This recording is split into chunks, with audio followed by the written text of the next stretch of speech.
വിദ്യാഭ്യാസ മേഖലയുടെ സ്ഥിതി എന്താണ്?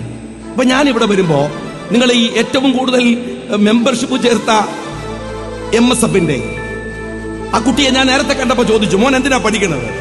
അവൻ +2 കമ്പ്യൂട്ടർ സയൻസിന് പഠിക്കുകയാണ്. നിങ്ങൾക്കറിയോ +2 കമ്പ്യൂട്ടർ സയൻസിന്റെ ഇപ്പോഴത്തെ സ്ഥിതി? നിവൃത്തിയില്ല, നമുക്ക് നമ്മുടെ മക്കളെ +2 വരെ ഇവിടെ പഠിപ്പിക്കാതിരിക്കാൻ കഴിയില്ല. ഞാൻ നിങ്ങളോട് പറയുന്നത്, അത് കഴിഞ്ഞാൽ ഗൗരവത്തിൽ അവരുടെ ഭാവിയെ നിങ്ങൾ ആലോചിക്കണം. വിജയരാഘവൻ പറയുന്ന സെന്റിമെന്റ്സ് ഒന്നും നിങ്ങൾ കേൾക്കണ്ട. ഈ സർക്കാർ ഇവിടെ ഭരിക്കുകയാണെങ്കിൽ മക്കളെ ഭാവി നിങ്ങൾ നോക്കിക്കോ. കാരണം വിദ്യാഭ്യാസ രംഗത്തിന്റെ അവസ്ഥ സങ്കടകരമാണ്. ഈ കുട്ടികൾ പഠിക്കുന്ന +2 കമ്പ്യൂട്ടർ സയൻസ് നിങ്ങൾക്കറിയുമോ 2014 സിലബസ് ആണ്. എന്നിട്ട് ആ സിലബസിന് പറയുന്ന എന്താ, ഞങ്ങൾ 2020 4G വരൂ. ഭയങ്കരാണ്. 2024 കഴിയാനായി, 2020 4G വരും എന്ന് +2 കുട്ടികൾ സിലബസിൽ പഠിക്കാൻ. ഇവൻ ഇതുമായിട്ട് എവിടെങ്കിലും പോയാൽ അവന്റെ ഭാവി എന്താണ്?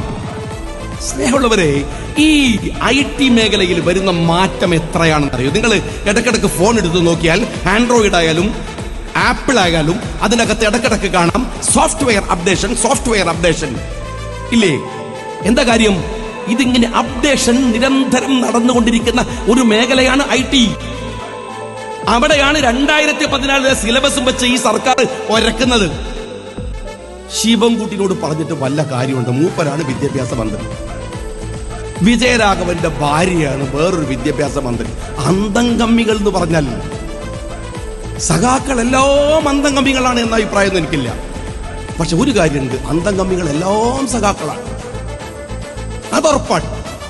എന്തൊരു മന്ത്രിയാണോ? കേരളത്തിലെ യൂണിവേഴ്സിറ്റികളുടെ സ്ഥിതി എന്താണ്? കേരളത്തിലെ സിലബസിന്റെ സ്ഥിതി എന്താണ്?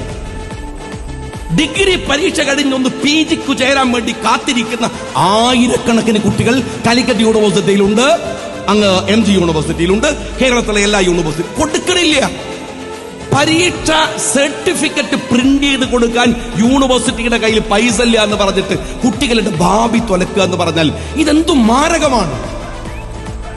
മാരകമാണ്. വിദ്യാഭ്യാസ രംഗത്തിന്റെ സ്ഥിതി അത്രമേൽ അപകടകരമാണ്.